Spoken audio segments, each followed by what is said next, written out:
Hello, everyone. This is Ross from Retro Dream Beam. I'm an eBay seller full time. I've been doing this with my fiance Netta for a couple years now. Don't forget to like the video and subscribe to the channel. I'm about to show some how I list some rare, unique items, I guess, or things that just like normally people wouldn't list. So I'm sitting right here in my photo booth. I have a bunch of like random stuff to go through from like someone that was getting rid of their parents' like storage stuff. This is the stuff like I bought for them, or these are like I've been listing a bunch of this stuff recently. So what we have here is going to be three different Chinese food menus. There's like this paper one that was photocopied.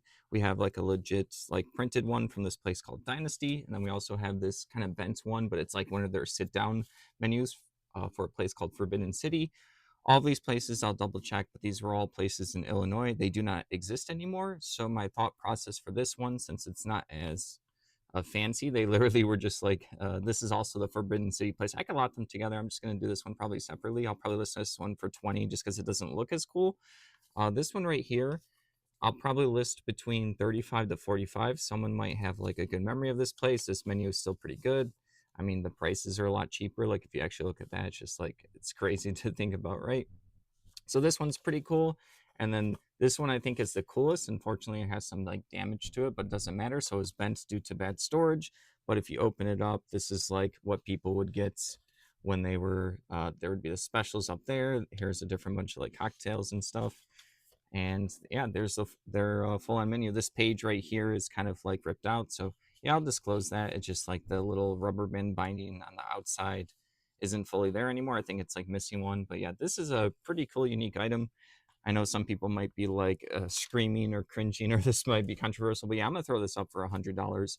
We do have offers on and sales that go off, but this will sell at some point. Someone's gonna remember this place from I think the early 2000s or 90s in Illinois, so they're gonna want it. I don't know this place, but this is that's a rare, unique item. Right here, I'm gonna have to look it up. This is a tag for some pants, right? So Atari fleece pants. This isn't like super old Atari, but this is probably also based on other stuff in the storage unit from the 90s, actually probably like early 2000s. I'm gonna look up like the new thing, like the new pair of pants to see how much they go for it. But yeah, some people do like to collect this kind of stuff. I've done pretty well with this stuff. I don't get it as often because like how many people save like tax and stuff. So my initial thought is between like 15 to $25 starting price point. This is a little like toy. This one I'll probably look up. I have no idea what I'll start it at. A rocket shooter. I'll make sure it shoots. This could be like super vintage and cool, but like this one, I'm sure I'll be able to find some on there. It's like unbranded, but anywhere between like 10 to 20 bucks. We'll see how I'm feeling. And then this one, this is like the stuff that I usually I've done stuff like that. This is literally trash, but someone this could be like super vintage. I remember this gum. I don't know if this particular like packaging is super special or anything. I will look this up. This may or may not be in garbage, but like I could potentially get $5 to $20, maybe more if it's super rare. I don't think the fruit stripe gum is that rare, if that makes sense. There's like a bunch of these, but it's kind of cool that someone just like cut it out neatly to get their pieces of gum, and they still have this. So yeah, I literally list trash sometimes, and like it's this kind of stuff does sell. It's like nostalgic for people. That one's not dirty. This is just a bent a little bit. All these are like cool things. Who knows about this? This one might be junk, but I don't know. I haven't seen it before. I have oddly sold stuff like this before. I know this one seems unbelievable, but yeah, maybe someone just wants to put their pair of pants in it, or I don't know, they want to they want it complete. Like people collect all kinds of stuff. So yeah, that's just my initial thought process. So after I take a bunch of pictures, I'm probably gonna do like 10 to 15 pictures for all these things. I'll do like for let's just do this menu. So this menu, I'll do the front, I'll do the back, I will do like an angled shot from like down below just so they can see any scuffs or anything like that. I'm probably gonna do both pages. Yeah, maybe even more of the fold out, like every single page, just so people can see it. There's not too much I have to disclose. I'll probably take a close up of this because it has like a little bend in it, but like honestly, this one's it doesn't have really marks or something. But I'll talk about like the little light bend in the top. I'll then go over here. I have a bunch of different baggies.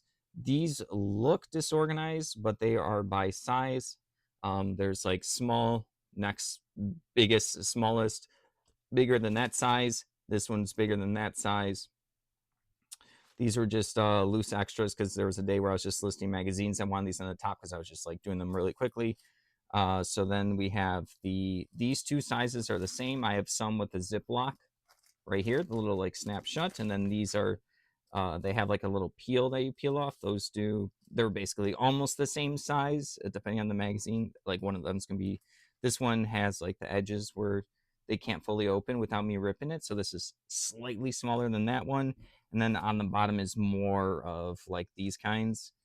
And then I got some new stuff for free recently. I think it was Aneta's mom, but these don't have seals, so I was sad. I was super excited because I think these are like 8x6 or something like that. They're these little ones, but they don't have like a seal, right? So I'm gonna have to figure it out. I can use tape, but tape's kind of expensive, so it kind of ruins the purpose of buying cheap bags. But I have slowly made a use for these when all these other sizes don't work. And then I'm trying to think. Oh, yeah, there's another like square size that I also got. Same issue. Got them for free though, but they don't have any kind of seal. They just kind of open up. So yeah, but there are a couple things that these were useful for, and then I do use some like tape that I have nearby. But yeah, and then I also have my scale right here. I'm gonna weigh it. I make sure that the item's actually not touching other stuff. So sometimes I can put this up and have it leaning there. Make sure it's not leaning on the bookcase. Like I'm aware of, yeah. If I like put this item, if I put this box here and it's leaning on that, the weight's gonna be wrong. I have my little lint roller for when I need to get off hairs, dirt, anything like on this or on the items. That helps a lot. I also have a microfiber cloth rag for like dust and stuff that helps pretty quickly. And then I will put the menus probably in that bin. I already had it picked out. That one's just labeled bottom one. So in my custom SKU on eBay, I'll put bottom one. I always do all caps, no spaces. That's just what I've done for all my bins. And then this particular thing is on the bottom because it has a lot of books, so it's heavy, so my back doesn't hurt as much. And then these are like flat pieces of paper that will nicely go in between everything. This I'll have like another bin nearby for this one, just not for the video. All right, that's just all my like thought process going through some of the stuff we can't ship out today. For the post office is closed today. So yeah, thank you for watching. Don't forget to like the video and subscribe to the channel. Have a good one.